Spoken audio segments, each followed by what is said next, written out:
Jadi kalau kita jadikan tujuan, ya berarti nanti di nomor satukan. Padahal dia hanya media, hanya sarana. Banyak di antara kita, seperti dijelaskan tadi, sibuk dengan halaqah zikir dibandingkan sholat. Jadi kalau ketinggalan zikirnya panik luar biasa, tapi begitu ketinggalan sholat, Assalamualaikum warahmatullahi wabarakatuh. Yang ketujuh sekarang. Yang ketujuh ini pesan tentang syariat harus masuk dalam hakikat, demikian juga sebaliknya. Yang nomor 7 ada 4 poin. Yang pertama, syariat merupakan buah dari pesan ilahi yang bersumber langsung tanpa penghalang dari rububiyah mutlak dengan rahasia ahadiyah. Maka dari itu derajat dan kedudukan tertinggi dalam torekot dan hakikat tidak boleh keluar dari ruang lingkup syariat. Ya, jadi jangan lupa syariat itu sumbernya wahyu. Wahyu itu pesan dari Allah langsung kepada kekasihnya, nabinya. Sebagaimana para sufi ketika mendapat ilham dari Allah. Cuma kan sufi dan nabi kan levelnya beda. Jadi jangan hanya menganggap syariat itu ya, Pak, itu kan Al-Quran itu kan tertulis, Pak. Sementara para wali itu dapat inspirasi langsung dari Allah, Pak. Ilham langsung dari Allah, Pak. Iya, tapi Al-Quran itu dulunya juga wahyu langsung dari Allah. Maka tidak boleh misalnya para wali ini mengeluarkan fatwa yang nabrak syariat. Jadi karena ya sumbernya sama-sama Allah. Jalannya ya sama-sama jalan batin. Yang satu wahyu, yang satu ilham. Tapi kan levelnya beda. Antara nabi dan wali. Oleh karena itu bahkan seperti Syekh Abdul Qadir Jailani itu satu ketika sholat malam terus ada suara, wahai Abdul Qadir, ibadahmu sudah luar biasa, engkau sudah diterima, mulai besok sudah bisa santai, tidak perlu ibadah lagi. Itu dia tahu, tidak mungkin ada ilham dari Allah kok nyuruh libur ibadah itu. Kenapa? Nabrak syariat. Yang ini diwahyukan pada Nabi. Ya. Baik, itu yang pertama. Yang kedua, torekot dan hakikat tidak boleh berubah posisinya dari sarana menjadi tujuan. Jadi syariat, torekot, hakikat ini tiga-tiganya sebenarnya ya media, sarana, bukan tujuan. Jika keduanya menjadi tujuan, maka amal-amal dan adab-adab sunnah Nabi akan terbatasi, sehingga tidak lagi menjadi perhatian utama seorang salih. Ia akan bersifat formalitas, karena hati sang salik sibuk dengan adab-adab dan ritual torekot. Dengan kata lain, ia lebih sibuk dengan halaqah zikir dibandingkan sholat. Dia lebih tertarik dengan wirid torekot daripada kewajiban agama. Dia lebih komitmen meninggalkan hal-hal yang bertentangan dengan adab torekot daripada menjauhi dosa besar. Nah, ini peringatan dari beliau ya. Torekot dan hakikat itu sarana, bukan tujuan. Jadi kalau kita jadikan tujuan, ya berarti nanti di nomor satukan. Padahal dia hanya media, hanya sarana. Banyak di antara kita, seperti dijelaskan tadi, sibuk dengan halaqah zikir dibandingkan sholat. Jadi kalau ketinggalan zikirnya panik luar biasa, tapi begitu ketinggalan sholat, gampang lah, nanti bisa dijamak, bisa dikodok, dan lain sebagainya. Ini logikanya jadi kebalik. lebih tertarik wirid torekot daripada kewajiban agama. Jadi disuruh sedekah males, disuruh zakat nanti sajalah, haji kapan-kapan saja. Tapi kalau diajak wirid ini amalkanlah, dibaca sekian kali 40 hari bisa membuat kita bla bla bla bla, semangatnya luar biasa. Berkomitmen meninggalkan hal-hal yang bertentangan dengan adab daripada menjauhi dosa besar. Ini kadang-kadang kebalik.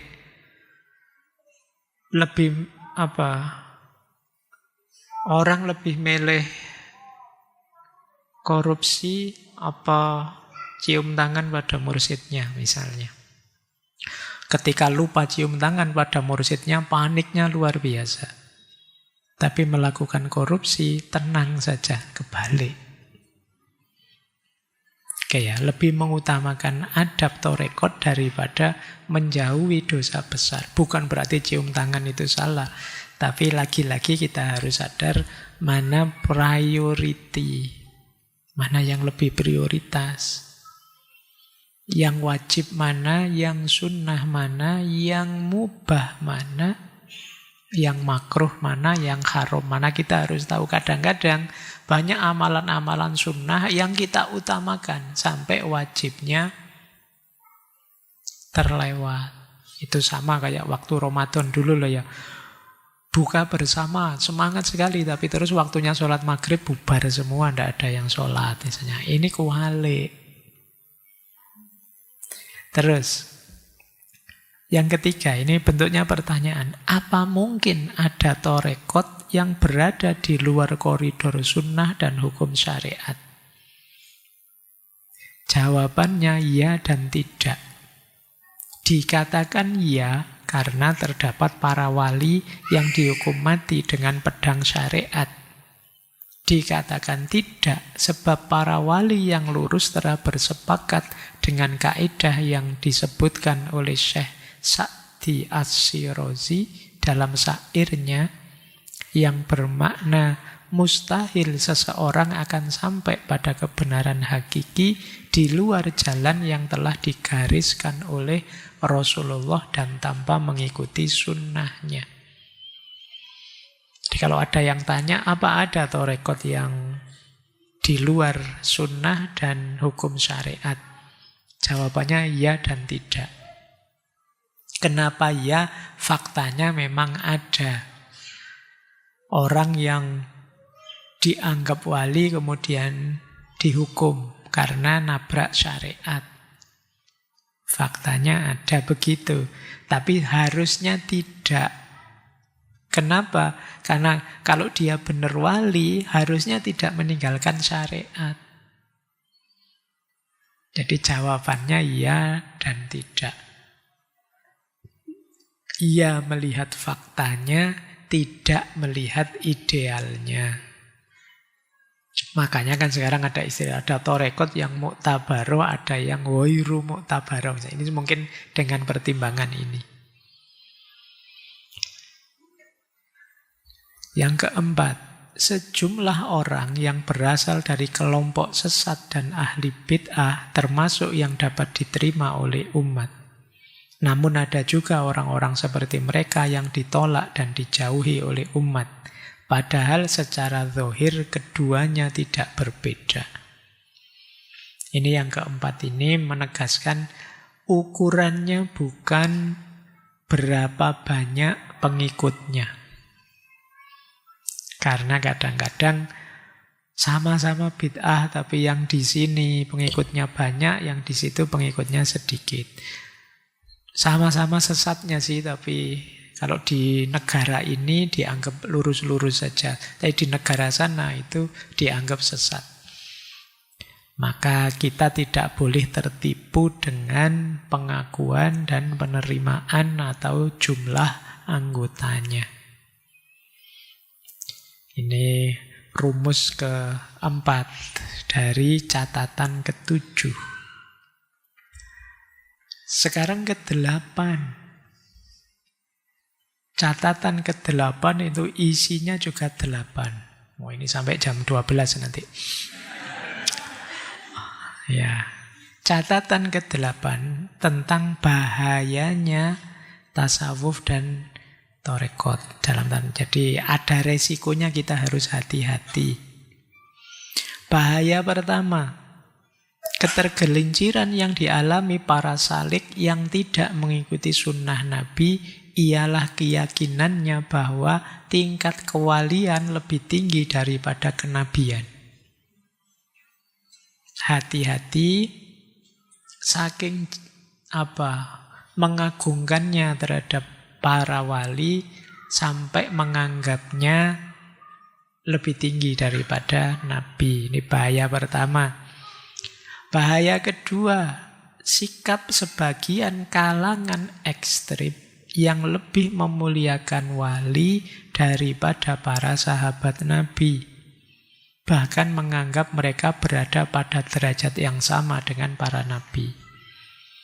Ini melanjutkan yang pertama ya. Tidak hanya dengan Nabi, tapi kadang-kadang ada yang anggap para wali lebih dari para sahabat Nabi. Ini juga ketergelinciran namanya.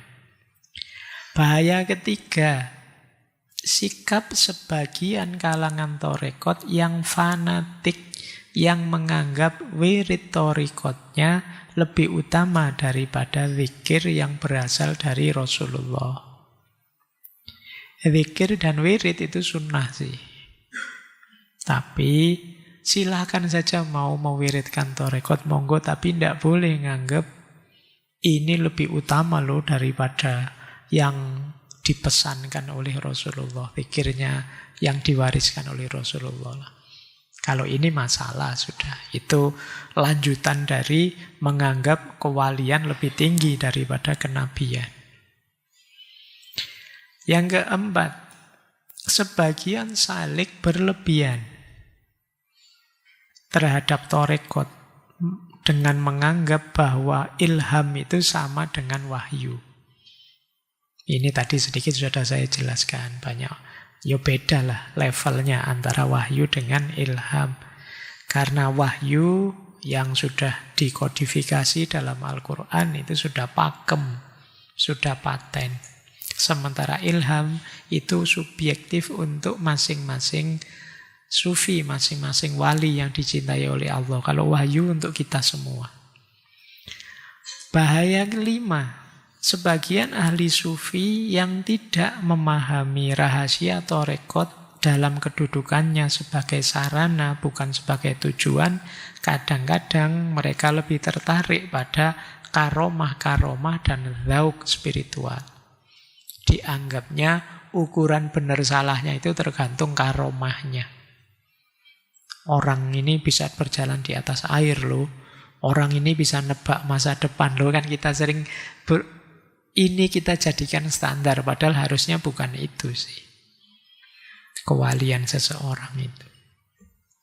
Bahaya keenam, sebagian salik yang bukan ahli hakikat seringkali terjerumus dalam jurang bahaya dengan menganggap bayangan dari sejumlah tingkat kewalian dan miniaturnya sebagai tingkatan hakiki, universal, dan asli.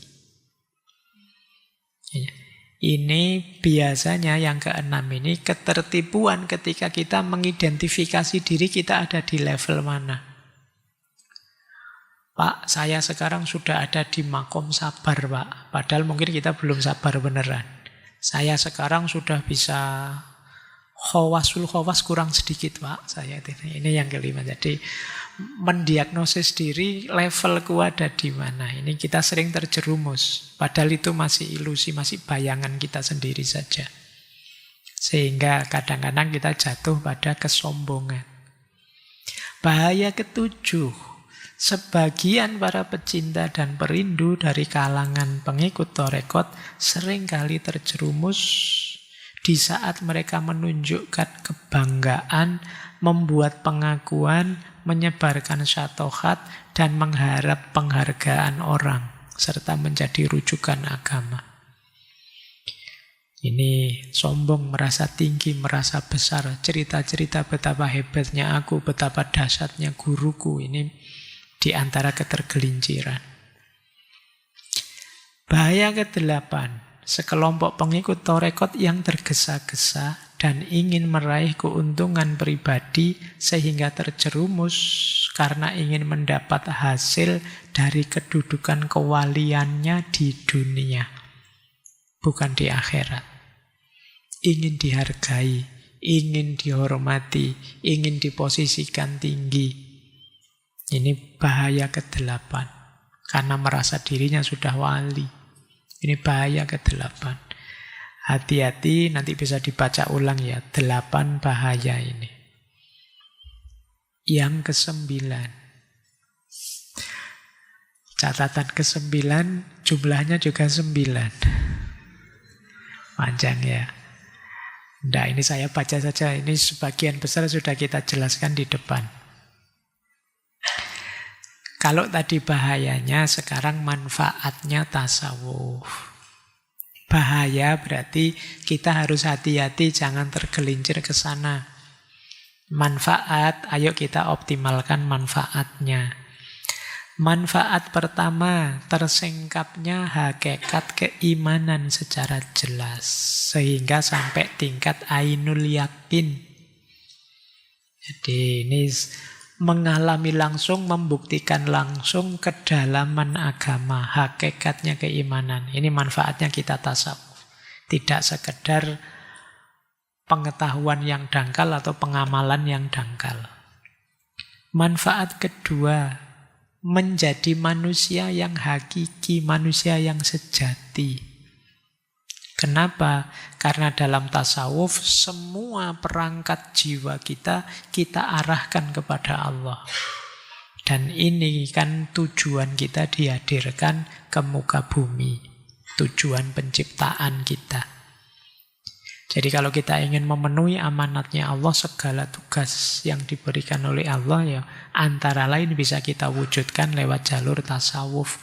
Di situ kita jadi manusia sejati yang orientasi hidupnya adalah Allah saja. Manfaat ketiga, selamat dari kesepian dan kesendirian dalam perjalanan spiritual, serta mendapat ketenangan maknawi dalam perjalanan menuju barzah dan akhirat. Jadi kalau kita ikut tarekat, ada teman perjalanan spiritual. Dan juga mendapatkan ketenangan dalam perjalanan menuju akhirat. Karena tadi bahkan zikir saja bisa membuat kita tenang. Lanjut, manfaat keempat, membebaskan diri kita dari kegelisahan hidup dan juga pedihnya keterasingan duniawi. Ini membuat kita lebih tenang. Manfaat kelima, merasakan berbagai hakikat halus yang tersembunyi dalam setiap kewajiban syariat. Ini kita beribadah, beramal syariat, tidak hanya lahiriah, tapi kita rasakan secara lebih dalam, sampai level hakikat. Sehingga kita bisa menikmati syariat, tidak sekedar menjalankan syariat. Dengan bisa menikmatinya, tentu saja kita bisa lebih mantap, lebih fokus.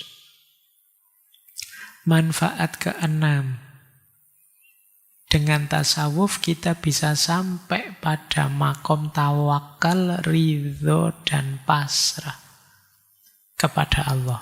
Ini hal yang sulit. Biasanya kita itu dengan akal kita sulit sekali untuk ridho. Kita sering mengeluh, kita sering minta ini, minta itu, serba tidak puas. Tapi tasawuf mengajarkan kita untuk sampai ke makom ridho dan tawakal.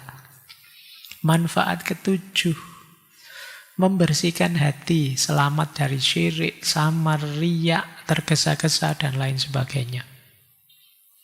Manfaat kedelapan, membuat hidup ini sepenuhnya bernilai ibadah.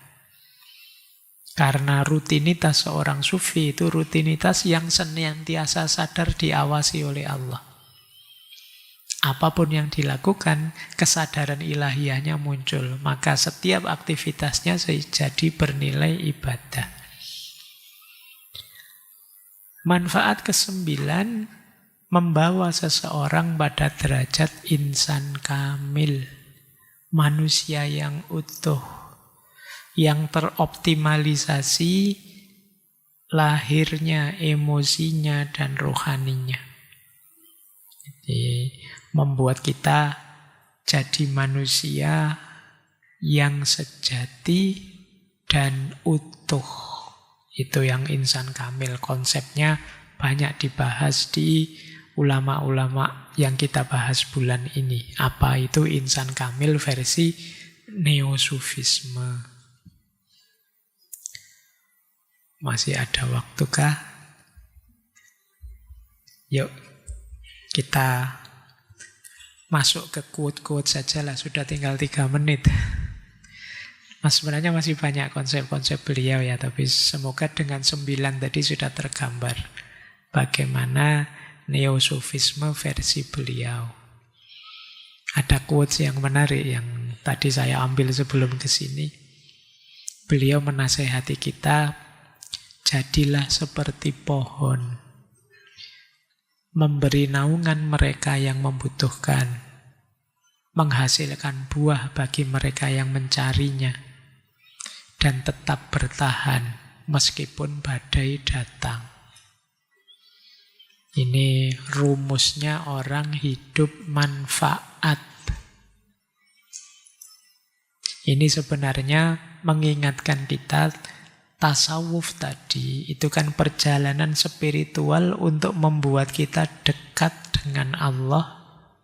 Tapi mari kita sadari, kedekatan kita dengan Allah itu belum tahapan final.